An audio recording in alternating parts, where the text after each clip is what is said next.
오늘 우리가 살아가는 이 시대를 일컬어서 흔히 말세의 시대다, 종말의 시대다, 이런 이야기들을 많이 합니다. 베드로전서 4장 7절을 보면은 만물의 마지막이 가까웠으니 그러므로 정신을 차리고 근신하여 기도하라 말씀하고 있습니다. 만물의 마지막이 가까웠다는 말은 다른 말로 표현하면은 주님이 오실 날이 가까이 왔다라고 그렇게 말씀드릴 수가 있습니다. 주님께서는 분명히 다시 오실 것을 우리에게 약속하셨습니다. 우리 모두는 슬기로운 다섯 처녀와 같이 등에 기름을 준비하여 주님 다시 오심을 기다리고 준비하는 슬기롭고 지혜로운 성도들이 되어야 될 줄로 믿습니다. 우리가 지난 주간 성탄절을 보냈는데요, 이 성탄절에는 크게 두 가지의 영적인 중요한 의미가 있습니다. 하나는 2000년 전에 이 땅 가운데 아기 예수로 오신 그 예수님을 함께 기뻐하고 축하하는 의미가 있지만은 또 하나의 의미는 다시 오실 주님, 영광 가운데 다시 오실 주님을 우리가 또 기다리고 준비하는 절기이기도 합니다. 그래서 저는 오늘 말씀을 통하여서 다시 오실 주님을 우리가 어떠한 마음가짐으로 맞이하고 준비해야 될지 함께 은혜를 나누고자 합니다. 오늘 말씀을 보면은 세례 요한의 사역에 이제 포커스가 맞춰져 있습니다. 세례 요한은 이제 이 사복음서에 이 세례 요한에 관한 기사가 다 기록이 되어 있는데, 그만큼 이 세례 요한의 사역은 예수님의 공생애에 포문을 여는데 굉장히 비중 있는 인물임을 성경이 우리에게 말씀하고 있습니다. 세례 요한에게는 사명이 있었습니다. 그 사명은 무엇이냐면은 이스라엘 백성들에게 이 땅 가운데 오실 메시아를 준비하기 위해서 그는 한평생 유대 광야에 살면서 하나님의 그 복음의 메시지를 외친 그런 사람이었습니다. 회개하라, 천국이 가까이 왔느니라, 이 메시지를 외치면서 이 땅 가운데 오실 메시아를 준비하라는 것입니다. 성경에 보면은 세례 요한의 사역 가운데 그가 사람들의 병을 고쳤다든지 어떤 신비한 능력과 기사와 이적을 행했다든지 이런 기록은 하나도 나오지 않습니다. 세례 요한은 단지 그들에게 회개하라, 천국에 가까웠느니라, 이 주제로 말씀을 전했을 뿐인데 전국의 원근 각처에서 수많은 백성들이 이 메시지를 듣고 세례를 받으려고 수많은 백성들이 원근 각처에서 몰려오는 것을 보게 됩니다. 우리가 다시 오실 주님을 맞이하고 준비하기 위해서는 우리는 반드시 회개해야 됩니다. 우리의 모든 죄와 허물과 하나님 앞에 잘못되고 또 어그러지고 무너졌던 우리의 삶을 회개하고 또 하나님과 관계를 회복할 때 우리는 다시 오실 주님을 또 기대함 속에 맞이하게 되는 것입니다. 그저께 새벽에 담임 목사님께서 연말에는 작별을 잘해야 된다라는 주제로 말씀을 주셨습니다. 이 작별이라는 것은 사랑과의 작별도 있지만은 목사님께서 말씀하신 것은 우리의 삶을 자꾸만 끌어당기고 우리의 삶을 부정적으로 만드는 그 모든 잘못된 습관과 또 취미와 우리의 시간을 자꾸만 잡아먹는 이 모든 잘못된 것들로부터 작별이 될 것을 우리에게 말씀하셨습니다. 우리는 특별히 연말을 보내면서 죄와도 작별을 해야 됩니다. 이 죄가 우리의 영적인 발걸음, 믿음의 발걸음을 무겁게 만들고 지치게 만드는 것입니다. 그래서 히브리서 12장 1절에 보면은 모든 무거운 것과 얽매이기 쉬운 죄를 벗어버리라 말씀하고 있습니다. 우리가 연말을 보내면서 우리가 정말 무거웠던 모든 죄들, 하나님과 관계를 가로막고 있는 죄들, 하나님께 더 깊이 나아가는 것을 방해하는 그 모든 죄들과 깨끗하게 작별하시고 새로운 한 해를 맞이하시기를 주님의 이름으로 부탁드립니다. 일반적으로 우리가 회개하라 그러면은 내 잘못을 하나님 앞에 뉘우치고 눈물 흘려서 기도하는 그런 정도로 회개를 생각을 합니다. 그런데 오늘 이 세례 요한이 선포한 회개는 그런 회개가 아닙니다. 회개에 합당한 열매를 맺는 것이 참된 회개라고 말씀하고 있습니다. 그래서 누가복음 3장에 보면은 굉장히 구체적이고 굉장히 실질적인 회개를 말씀하고 있습니다. 이런 말씀이 있습니다. 옷 2벌을 가진 자는 없는 자에게 나눠줘라. 또 세리는 부과된 세금 외에는 걷지 말아라. 군인들은 남의 물건을 강탈하지 말고 받는 급료를 족하게 여겨라. 다 어떤 물질과 관련된 거 아니겠습니까? 우리 모든 욕심들, 우리 모든 교만들을 내려놓고 또 나누며 베풀며 사는 것, 이것이 하나님 보시기에 합당한 회개의 열매라고 말씀하고 있는 것입니다. 이것을 오늘 우리의 삶에 적용해 본다면 어떻게 될까요? 만일 하나님께서 나에게 물질의 복을 많이 주셨다고 한다면은 없는 자에게, 가난한 자에게 함께 나눠주며 살 것을 말씀하고 있는 것입니다. 혹시 회사를 운영하는 사장님이 계시다고 한다면은 직원들의 월급을 착취하지 말고 제때에 또 잘 나눠줄 것을 말씀하는 것입니다. 또 만일 나 때문에 누군가 물질의 손해를 보고 억울하고 눈물 흘리는 분이 있다면은 얼른 가서 그분께 사과하고 빨리 배상하라는 거예요. 그러니까 세례 요한의 이 회개는 굉장히 실질적이고 또 굉장히 구체적인 그런 회개를 말씀하고 있는 것입니다. 이런 삶의 변화가 없는 회개, 그냥 감정적으로 눈물만 흘리는 회개는 온전한 회개가 아니라는 것이에요.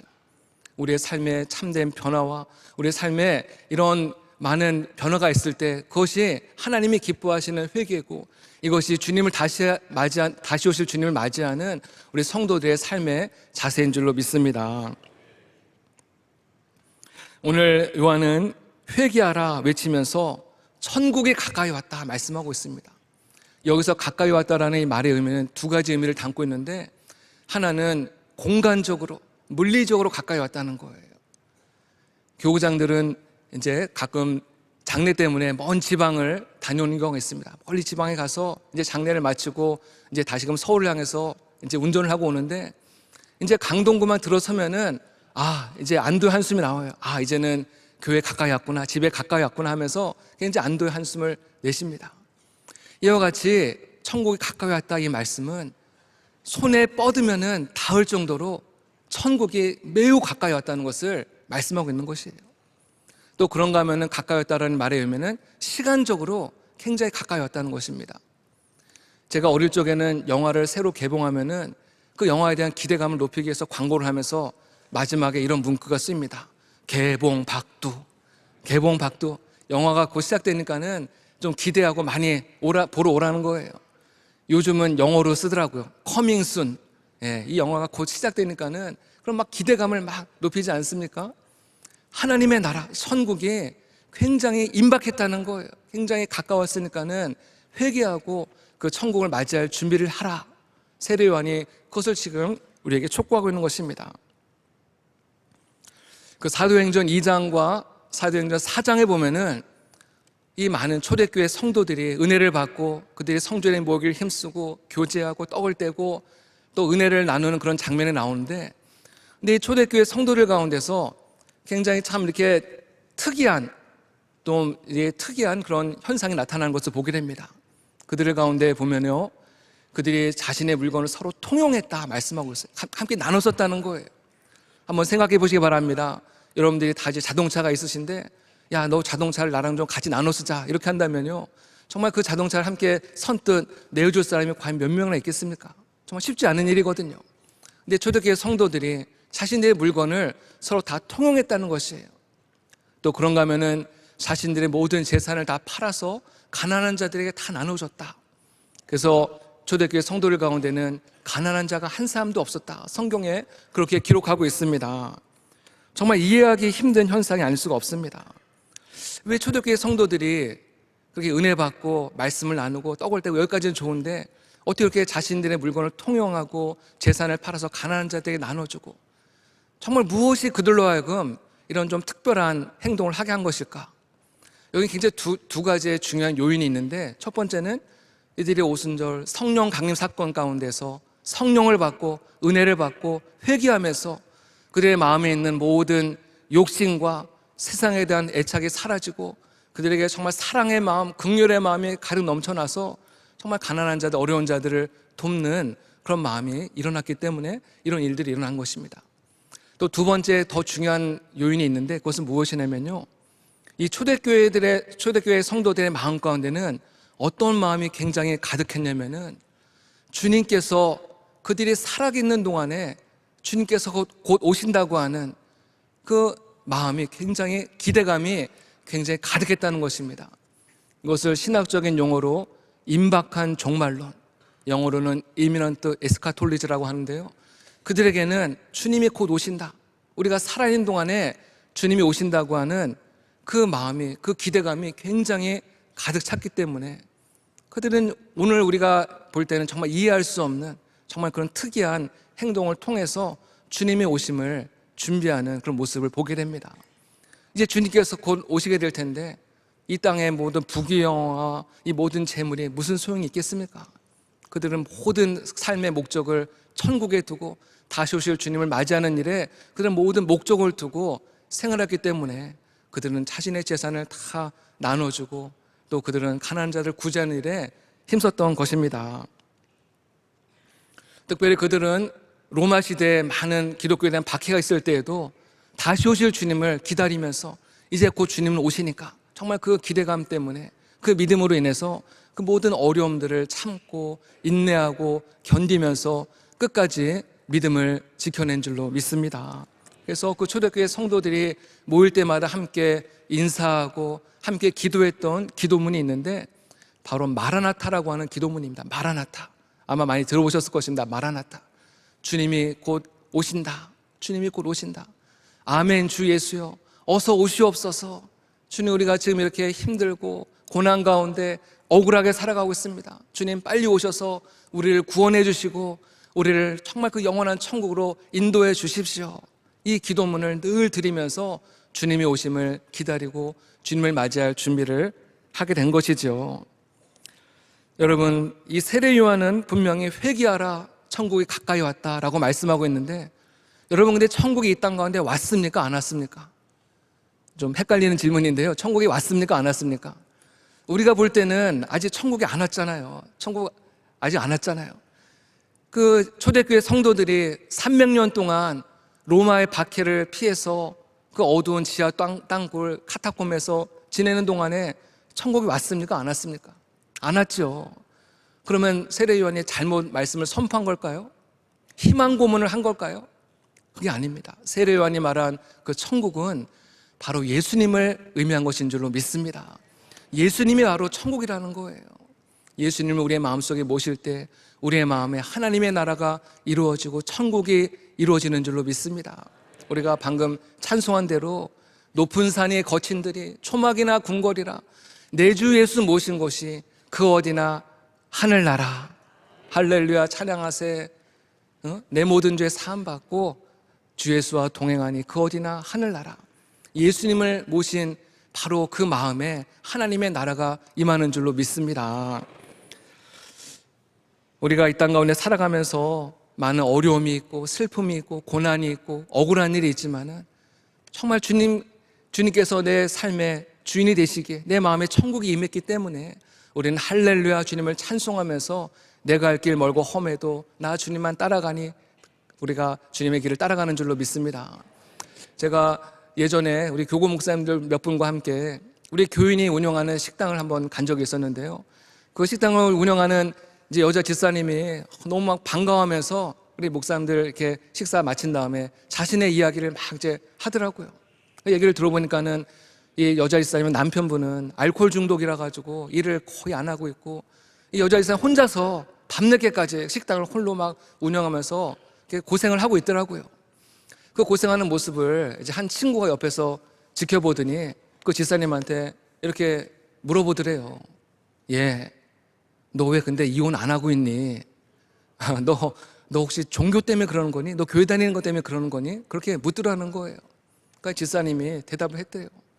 나도 너무나 얼마나 부족한 게 많은데 우리가 생각할 때는 벌써 이혼을 해도 여러 번 이혼했을 그런 모습인데 그런데 이 성도의 마음 가운데는 하나님의 나라 천국이 임했기 때문에 힘들고 눈물 나고 괴롭고 정말 억울하더라도 정말 할렐루야 찬송하면서 그 집사님의 얼굴이 너무나 막 밝은 모습을 보면서 아, 하나님의 나라가 임한 성도의 모습이 바로 이런 모습이구나 생각하면서 참 제가 참 많은 은혜를 받았습니다. 할렐루야. 성도들은 한평생 예수님을 모시고 이 땅 가운데 살다가 이제 모든 사명을 다 마치고 주님 앞에 서는 날이 오는 거예요. 햇빛보다 더 밝고 찬란한 천국에 들어가서 이 땅에서 모든 불완전한 육신의 옷을 다 벗어버리고 하나님께서 예비하신 영광의 몸을 입고 정말 눈부시고 찬란한 그 천국에 들어가서 우리는 주님과 함께 영원히 살게 될 줄로 믿습니다. 그래서 우리는 이 땅 가운데 땅을 발을 딛고 살아가지만은 우리는 항상 영원한 천국을 바라보면서 우리는 그 천국을 향해서 담대하게 걸어가야 될 줄로 믿습니다. 우리 지난 성탄 예배 때 찬양대에서 핸델의 할렐루야 찬양 부르지 않았습니까? 다 함께 일어나서 그 찬양 통해서 많은 은혜를 받았는데요, 그 할렐루야 찬양에서 계속 반복되는 게 무엇입니까? 주의 주, 왕의 왕, 또 주가 길이 다스리시네. 주가 길이 다스리시네. 영원히 영원히 영원히. 우리가 이 땅 가운데서 겪는 슬픔과 고난과 억울함은 잠시 잠깐이지만은 성도들이 누려야 될 영광은 영원한 줄로 믿습니다. 그래서 로마서 8장 18절에 보면은 현재의 고난이 장차 우리에게 나타날 영광과 좋게 비교할 수 없도다. 우리가 잠시 이 땅 가운데서 고난을 받지만은 우리가 겪게 될, 우리에게 다가올 하나님의 그 영원한 영광과는 좋게 비교할 수 없는 줄로 믿습니다.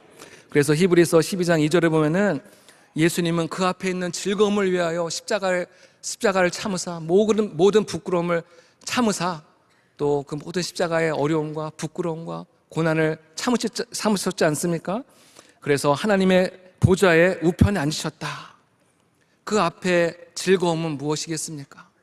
십자가 너머에 있는 그 십자가 고난과 부끄러움의 그 너머에 있는 그 모든 하나님의 영광, 하나님의 즐거움, 하나님의 기쁨을 바라보면서 오늘의 그 십자가의 부끄러움과 수치됨과 또 고통과 고난과 이 모든 것을 참으셨을 때 하나님께서 예수님을 지극히 높여서 하나님의 보좌 우편에 앉게 하신 줄로 믿습니다.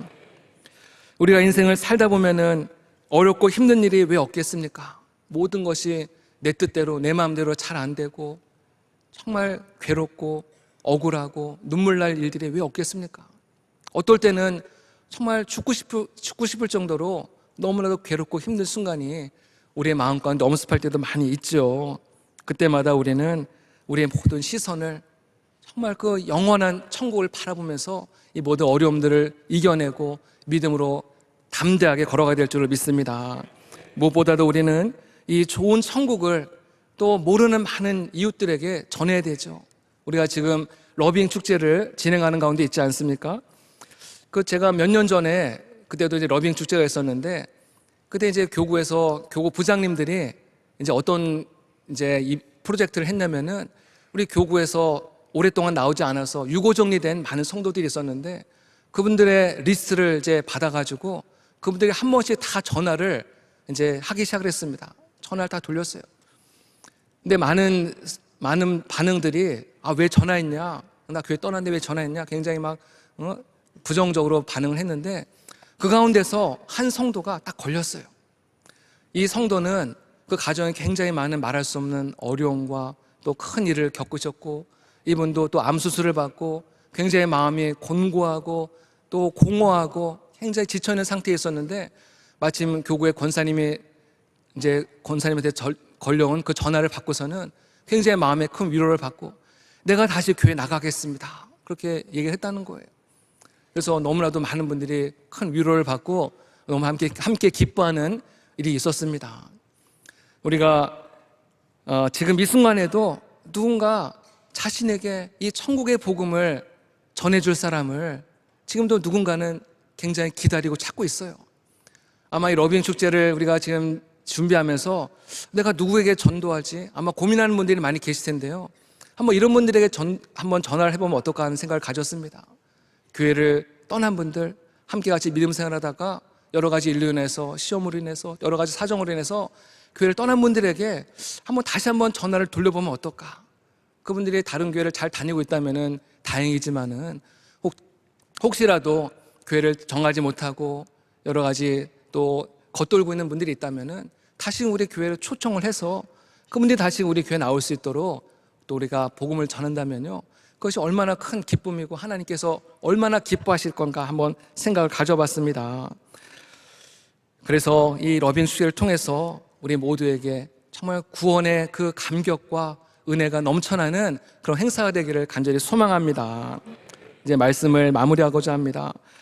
우리 기독교는 준비하는 종교입니다. 우리 부활절을 앞두고는 사순절을 준비하고 또 우리 성탄절을 앞두고는 대림절을 통해서 주님이 오심을 우리가 준비하지 않습니까? 우리는 또한 다시 오실 주님을 기다리면서 준비를 하는 거예요. 우리 가정에도 손님이 오면은 모든 것들을 청소하고 준비를 하지 않습니까? 우리 대신방 때도 가정을 방문해 보면은 어떤 가정은 정말 마음의 준비를 다 하고 청소도 깨끗이 하고 신방 받을 은혜 받을 준비를 정말 철저히 하는 분들이 있어요. 이렇게 준비를 잘하고 신방을 받는 분들은 벌써 찬송할 때부터 은혜 받고 눈물 흘리고 어떤 말씀이 선포되건 간에 그 말씀을 스폰지처럼 받아들이고 은혜를 받더라는 거예요. 우리는 다시 오실 주님을 정말 우리가 기쁨으로 또 감격 가운데 주님을 맞이할 준비를 해야 될 줄로 믿습니다. 이제 올 한 해가 며칠 남지 않았는데요, 기도와 말씀을 통하여서 회개를 통하여서 우리 자신을 돌아보고 지난 1년 동안 살아오면서 나는 열심히 잘 산다고 살아왔지만은 또 돌아보면은 나도 모르는 사이에 우리의 마음에 많은 죄의 찌꺼기가 껴있는 것들이 많이 있거든요. 그 요한계시록 22장에 보면은 자기의 두루마기를 빠는 자가 복이 있다 말씀하고 있습니다. 매일같이 주님의 보혈에 나의 더러워진 나도 모르게 더럽혀진 우리 예복을 빨고 또 정결하게 하고 주님이 다시 오심을 준비할 때 주님께서 우리를 기쁨으로 맞이해 주시고 우리를 영원한 천국으로 인도하실 줄로 믿습니다. 우리가 천국에 다시 들어가는 그날까지 끝까지 믿음의 길을 잘 달려가시는 저 여러분 되시기를 주님의 이름으로 축복합니다.